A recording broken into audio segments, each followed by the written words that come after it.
মৰ্যাদা প্ৰদান কৰক আমাৰ দাবী ন্যায্য দাবী আমাক স্থায়ী পদত টিয়কৰ কাকজানত সদৌ অসম স্বাস্থ্য আৰু কাৰিকৰী কল্যাণ সন্থা স্বাস্থ্য কৰ্মীৰ কৰ্মবিৰতি কাৰ্যসূচী সদৌ অসম স্বাস্থ্য আৰু কাৰিকৰী কল্যাণ সন্থা NSMৰ ঠিকাভিত্তিক কৰ্মচাৰীয়ে আজি কাকজান প্ৰাথমিক স্বাস্থ্য কেন্দ্ৰৰ প্ৰাংগণত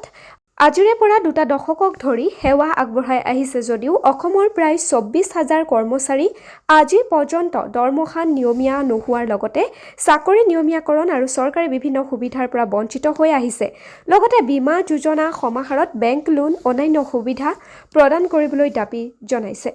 চেনেলৰ যোগেদি আমাৰ কিছুমান দাবী উত্থাপন কৰিব বিচাৰিছোঁ স্থায়ী পদত নিযুক্তি দিয়া যিহেতু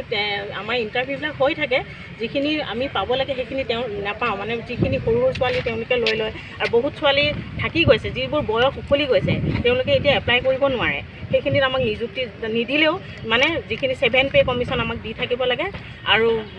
মেটাৰ্নিটি লিভৰ যিখিনি সুবিধা বা লোন ব্যৱস্থাটো আমি নাপাওঁ NRSMৰ কৰ্মী একো সুবিধাই নাপাওঁ যিটো কম দৰমহাত আমাৰ পৰিয়াল এটা নচলে সেইকাৰণে আমি আগতো বহুতবাৰ বাৰম্বাৰ চৰকাৰক মানে মেমৰেণ্ডাম দি থকা হৈছে তেওঁলোকে এতিয়ালৈকে মানি লোৱা নাই সেইকাৰণে আমি এইবাৰ 3দিনীয়া কাৰ্যসূচী হাতত লৈছোঁ যিটো কাৰ্যসূচীৰ দ্বাৰা তেওঁলোকে যাতে আমাৰ দাবীসমূহ মানি লয় আৰু আমাৰ যাতে যিখিনি সুবিধা আমি পাব লাগে তাকে মই নিউজ চেনেলৰ যোগেদি আহ্বান জনাইছোঁ ধন্যবাদ আমি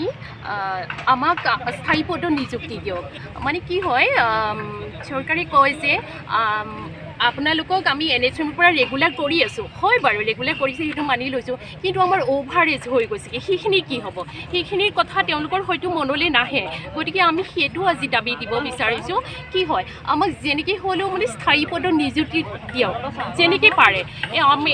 অভাৰেজ হৈ গৈছে বুলিতো আমি এনেকৈ গোটেই চাকৰি কলটো আধাতকৈ আধা দৰমহালৈ আমি কেনেকৈ ফেমিলি চলাইছোঁ এই কথাটো চালে ভাল হয় আমিতো কাম কমকৈ কৰা নাই বৰঞ্চ কাম আমি অলপ বেছিকৈ কৰিছোঁ আৰু ঠিক তেনেকৈ আপোন ঘৰ বা এনেকুৱা ধৰণৰ যিকোনো বেংক লোন আমি নাপাওঁ আৰু এইখিনিতে মই ধন্যবাদো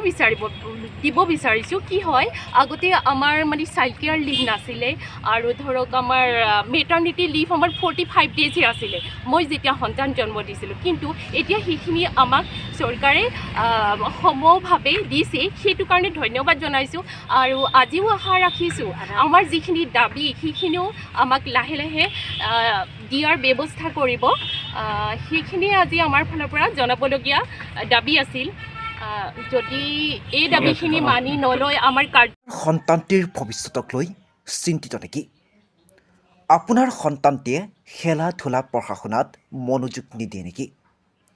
তেন্তে চিন্তাৰ কোনো কাৰণ নাই আপোনাৰ নিচেই কাষত আছে ইউৰোকিডছ য'ত আপোনাৰ সন্তানটিৰ ভৱিষ্যত গঢ়াত সহায় কৰিব ইউৰোকিডছে বিদ্যালয়লৈ যোৱাৰ আগমুহূৰ্তত শিকোৱা হ'ব জীৱনৰ আদিপাঠ আপোনাৰ শিশুটিক নিৰ্ভৰযোগ্য প্ৰতিষ্ঠান ইউৰোকিডছ এতিয়া টিয়কৰ মাজমজিয়াত বিগত 2 বছৰত ছাত্ৰ ছাত্ৰীৰ সফলতাৰ পাছত 3য় বৰ্ষৰ নামভৰ্তিৰ প্ৰক্ৰিয়া চলি আছে এপ্ৰিল মাহৰ পৰা আৰম্ভ হ'ব পাঠদান প্ৰক্ৰিয়া শিশুটিক শিক্ষাৰ লগতে মানসিক বৌদ্ধিক আৰু শাৰীৰিক বিভিন্ন দিশত পাৰ্গত কৰি তুলিবলৈ আপুনিও আমাৰ লগত কৰিব পাৰে যোগাযোগ ৰিপিট আমাৰ যোগাযোগ নম্বৰ 9886791452 আৰু 9387462228